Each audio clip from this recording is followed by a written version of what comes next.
सुबह उठो, सोचो आज मुझे 3 घंटा पढ़ना है, बस।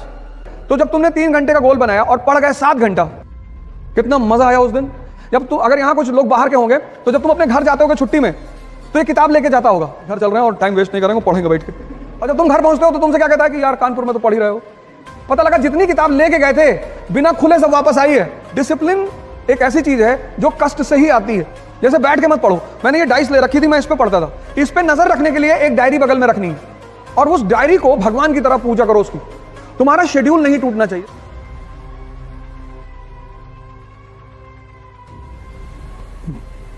जय हिंद फ्रेंड्स।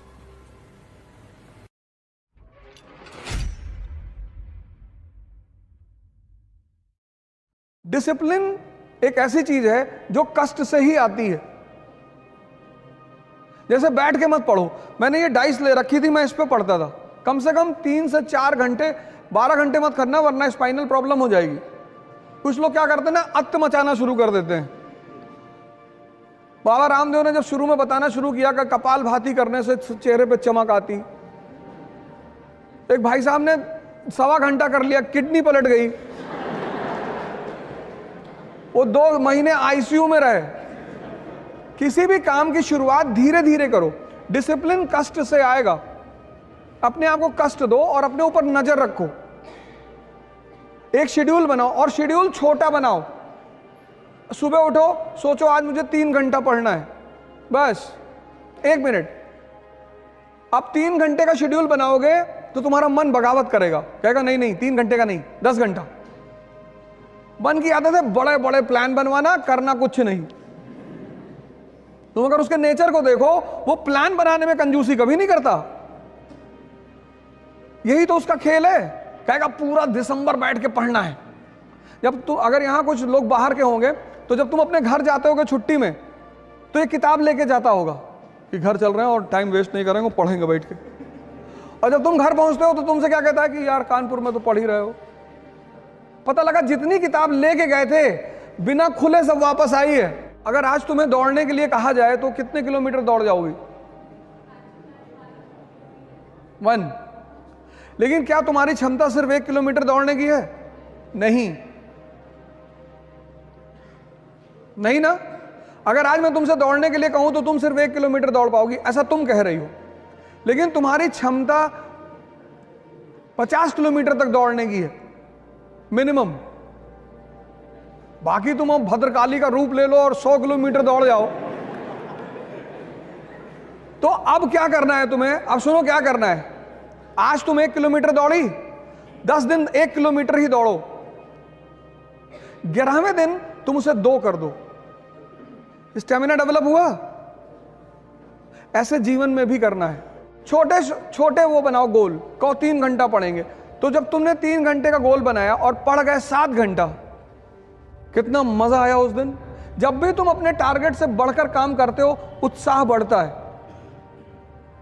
और जब भी तुम अपने टारगेट से कम काम करते हो, उत्साह घटता है। तो जब तुम 10 घंटे का टारगेट बना के सिर्फ 3 घंटे पढ़ते हो और ये प्रक्रिया 2 महीने चलती है, तो तुम डिप्रेशन के शिकार धीरे धीरे होने लगते हो।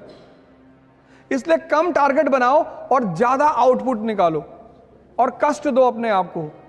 वही मैंने तप शब्द का इस्तेमाल किया, क्योंकि वो तुम्हारी अचीवमेंट होगी, कोई कर नहीं पाएगा। इस पे नजर रखने के लिए एक डायरी बगल में रखनी है। ये सब चीजें मैंने अभी कहा ना कि कुछ लोग क्या करते हैं, पहले दिन सारी ताकत झोंक देते हैं, ताव में कोई काम नहीं करना है। सीखने में टाइम लगता है, चाहे वो साइकिल चलाना सीखना हो और चाहे पढ़ना सीखना हो। उस टाइम तुम्हें देना ही पड़ेगा। साइकिल चला लेती हो? पहले दिन चलाने लगी थी? नहीं। जब तुम सीख जाओगी, अब तुम सीख गई तो हाथ छोड़ के भी साइकिल चला रही हो।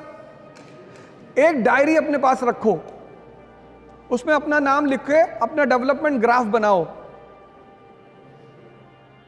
और उस डायरी को भगवान की तरह पूजा करो उसकी। तुम्हारा शेड्यूल नहीं टूटना चाहिए। जैसे आज तुम्हें मूवी देखने जाना है तो तुम जाओ, लेकिन कल अगर तुम्हारा मूवी का शेड्यूल नहीं है तो भगवान भी अगर उतर के तुमसे कहे मूवी देखना जाना है तो तुम्हें नहीं जाना है। इसलिए बचपन में स्कूल में हमें एक बड़ी प्यारी चीज मिली थी, डायरी। डायरी मतलब डिसिप्लिन। तो ये काम करो, डायरी बनाओ और अपनी स्टेमिना को अपने हिसाब से आगे बढ़ाते चली जाओ। सर मेरा नाम रक्षित सिंह है। मेरे दो क्वेश्चन है सर आपसे। पहला तो सर जैसे कि कोई नया बच्चा है आईएएस की तैयारी करना चाहता है। थोड़ी है। नहीं, स्टूडेंट है तो आईएएस तैयारी करना चाहता है, तो उसके पास मेजर प्रॉब्लम ये रहती है कि जैसे उसे ऑप्शनल चूज करना है तो उसमें जैसे उसे हिस्ट्री पढ़ने में ज़्यादा मज़ा आ रही है और वो हिंदी उठाता है तो उसमें भी कई कवि या फिर लेखक ऐसे मिल जाते हैं कि जिनके विचार उसे काफ़ी ज़्यादा प्रभावित करते हैं, और उसके बाद दर्शन उठाता है तो उसमें भी वो प्रभावित हो जाता है उनसे। तो ये कैसे पता करें कि उसकी वास्तविक स्ट्रेंथ किस सब्जेक्ट में है? नहीं, देखो, जो आदमी सबसे प्रभावित हो रहा है, हमारी श्रीमती जी ने हमसे कहा कि यार एक बात बताओ, तुम में और में बेसिक डिफरेंस क्या है? मैंने कहा तुम्हारी क्षमता ज्यादा है लेकिन तुम्हारे काम करने का तरीका गलत है। बोली कैसे? मैंने कहा यार इतना टाइम लगा दूं किसी चीज में, तुम कपड़ा खरीदने गई, अब कपड़े को पकड़ के ऐसे देख रही, कॉटन पैदा करती हो? नहीं। जब हम पहली बार गाड़ी खरीदने का प्लान बनाए तो हमने कहा वैगनार खरीद लो, बढ़िया गाड़ी है। तो उनसे किसी उनकी दोस्त ने कह दिया कि यार वैगनार, मारुति मिडिल क्लास, 6 महीने तक कार ही नहीं आई घर में, कभी मारुति, कभी सेंट्रो, कभी ये, कभी वो। फिर एक दिन मैंने उनसे कहा आओ, चलो आओ, फिर ले गए महिंद्रा के शोरूम में। इसीलिए तो इस देश में तुम संत रविदास को सुनो, मन चंगा, मन पे बात कर रहे हैं। तुलसीदास ने क्या कहा? जाकी रही भावना जैसी। ये मन तो तुम्हें हर बार तुम्हें शादी नहीं करने देगा। अगर 5-6 लड़कियां एक साथ खड़ी कर जाएं कि इसमें चुन लो, फिर डिस्टर्ब कर देगा तुमको कि नहीं ये नहीं, तुमसे खेल रहा है वो, एक पकड़ो, वो तुमसे खेल रहा है और तुम उसको मजा दे रहे हो, तुमसे मजा ले रहा है। कभी तुमसे कह रहा है हिंदी, रामधारी सिंह दिनकर बहुत बढ़िया, अब तुम दिन भर बैठ के सोच रहे हो कि हाँ यार रामधारी सिंह। यही तो मैं कह रहा हूं, डिसीजन लेना है तुरंत। जिस दुकानदार के पास जब जाते हो कोई सामान लेने, अगर वो सामान उसके पास नहीं होता तो पता क्या कहता है? साहब आजकल इसकी सेल नहीं हो रही है, बड़ी शिकायत आ रही साहब। आप साहब एक काम करो, आप साहब ये नया प्रोडक्ट है साहब बाजार में, बड़ा बढ़िया प्रोडक्ट है साहब। तुम उससे पूछो कि जो मैं मांग रहा हूं वो है? कि तुम बिस्लरी की बोतल मांगे, उसके पास नहीं है, कहेगा हिमालय का पानी ले लो। मैंने पूछा बिस्लरी है? कह रहा साहब बिस्लरी के पानी में बहुत शिकायत आ रही। मैंने कहा है कि नहीं? कहा भैया बिस्लरी नहीं। तो उसको मत खेलने दो, एक डिसीजन लो, और जितना बड़ा एम्बिशन होगा उतना बड़ा खतरा होगा। खेल रहा है तुम्हारे साथ, कल से मत खेलने देना।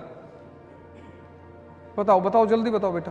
न्यूज़पेपर जैसे मैं पढ़ता हूँ तो सर न्यूज़पेपर को अप्रोच कैसे करें और उसको एनालिसिस उसका कैसे करें? एनालिसिस करने के लिए बेसिक्स स्ट्रांग होनी चाहिए, पहली बात तो ये। उसके लिए तुम्हें एनसीईआरटीयां पढ़नी पड़ेंगी। अप्रोच करना ये होता है कि जैसे न्यूज़पेपर क्या है, मैंने भी एक वर्ड यूज किया, दर्पण। तो अब कन्या विद्याधन योजना सरकार लेकर आई है, तो उस पर तुम लिखो क्यों। फिर विपक्ष क्या करेगा? विपक्ष उस विद्याधन योजना पर अपने मत रखेगा कि इसमें ये कमी है, इसमें ये कमी है। तो तुम्हें क्या करना होगा? एक तरफ सरकार का पक्ष निकालना होगा और दूसरी तरफ विपक्ष का, और दोनों को जोड़ लेना होगा। बस पिक्चर तुम्हारे सामने होगी। जय हिंद फ्रेंड्स, इकरा इंटरव्यू गाइडेंस का प्रोग्राम करने जा रही है। अब इस गाइडेंस प्रोग्राम में तो पर्सनालिटी को लेकर आपकी मुलाकात हमसे होगी। मॉक इंटरव्यूज में आपको सीनियर ऑफिसर्स मिलेंगे, रिटायर्ड ऑफिसर्स मिलेंगे, सीनियर फैकल्टीज मिलेगी, और इंटरेक्शन में आपको मिलेंगे सर्विंग ऑफिसर्स। पुणे में इसकी पहली डेट है 28 दिसंबर 2022। मैं आपको पुणे में मिलूंगा 28 दिसंबर को। दिल्ली में 22 एंड 29 जनवरी, जेपी सिद्धार्थ होटल दिल्ली। फिर दूसरा सेशन होगा 12 एंड 19 फरवरी 2023, जेपी सिद्धार्थ, पपूसा रोड पे होटल है जेपी सिद्धार्थ। इसके लिए आपको एक छोटी सी फॉर्मल प्रक्रिया करनी पड़ेगी। जो भी लोग पुणे में मिलना चाहते हैं, दिल्ली में मिलना चाहते हैं, वो सारे लोग ऑनलाइन रजिस्टर करा लें और ये पूरा प्रोग्राम फ्री है। लेकिन आपको प्रोग्राम में आने से पहले रजिस्ट्रेशन कराना पड़ेगा इकरा की ऑफिशियल वेबसाइट पे। एक बार फिर से आपको congratulations, best of luck, thank you, जय हिंद।